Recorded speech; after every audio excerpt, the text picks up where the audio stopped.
इथं युती एनसीपी म्हणजे तुतारी आणि घड्याळ नाही, त्याच्यामध्ये आम्ही आरपीआय सचिन खरात गट म्हणजे RPI Republican party of India त्यांनी पण पुण्यात आणि पिंपरी चिंचवड माझं पत्र आहे.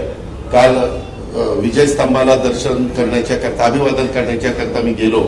आपलं 1 जानेवारीला आपण जमतो ना, तिथंही सचिन माझ्याबरोबर होता. त्याच्या संदर्भात काही जागा आम्ही म्हणजे त्यांना सोडल्या. आता त्यांना जागा सोडल्यानंतर त्यांनी कुणाला उमेदवारी द्यावी हा त्यांचा अधिकार आहे. आता इथं पीपल्स रिपब्लिकन पार्टी महाराष्ट्र प्रदेश संभाजीराव रंगनाथ गायकवाड जोगेंद्र कवाडे साहेबांचे त्यांनी पण आम्हाला पाठिंबा दिला, असा अनेक लोकांनी दिलेला आहे. त्याच्यामुळे त्यांना तिथं उमेदवार जे वाटून येतील तिथं त्यांनी कुणाला द्यावीत हा त्यांचा अधिकार आहे. आणि मी मगाशी जे सांगितलं हो का, हे व्हाईटनर लावलेलं, मी जर मगाशी म्हणत होतो ना, हे जे एक प्रकार आहे हो का व्हाईटनर लावलेलं, हे माहितीच्या अधिकारात आपण माहिती काढली हो का व्हाईटनर लावलेलं, हो का व्हाईटनर लावलेलं. भयानक चालले, भयानक.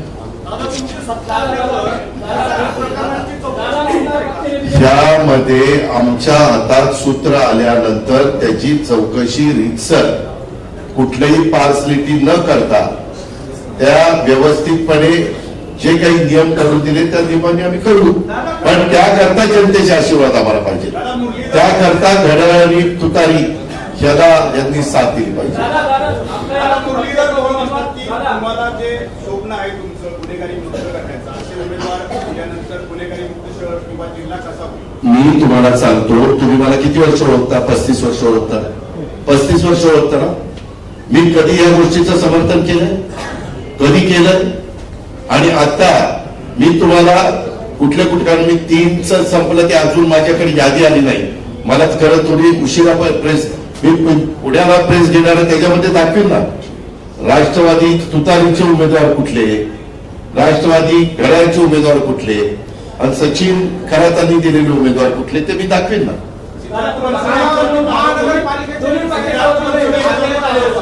काय काय बर, उद्याच्याला गुन्हा कुणावर झाला तर गुन्हा सिद्ध व्हायच्या आधीच तो दोषी असतो का? असतो. तुम्हाला माहितीये माझ्यावर 70,000 कोटीचा भ्रष्टाचाराचा आरोप झाला ना. ज्यांनी केलं त्या सगळ्यांच्या बरोबर मी सरकारमध्ये आहे ना, आहे ना.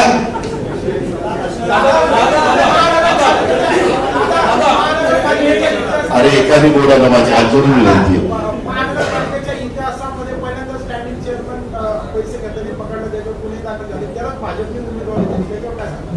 नाही, हे तुम्ही बघायचं.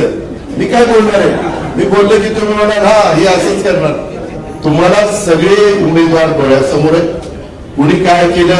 आता ज्या माझ्या लाडक्या भगिनीला मी महापौर केलं होतं तिनंच तिकडे तिकीट घेतलं, तिच्यावरच आरोप झाले की हिनं त्या पांडुरंगाच्या मूर्त्यांमध्ये गडबड केली.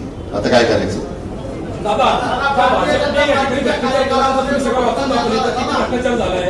उद्या तुम्ही राज्यातून सत्तेत एकत्र आहात. उद्याही तुम्ही सत्तेच्या ठिकाणी आल्यानंतर जे भ्रष्टाचार सगळे प्रकरण जे असतील भाजपचे तुम्ही सत्तेत एकत्र राहणार. अहो तुम्ही एक मिनिट थांबा ना.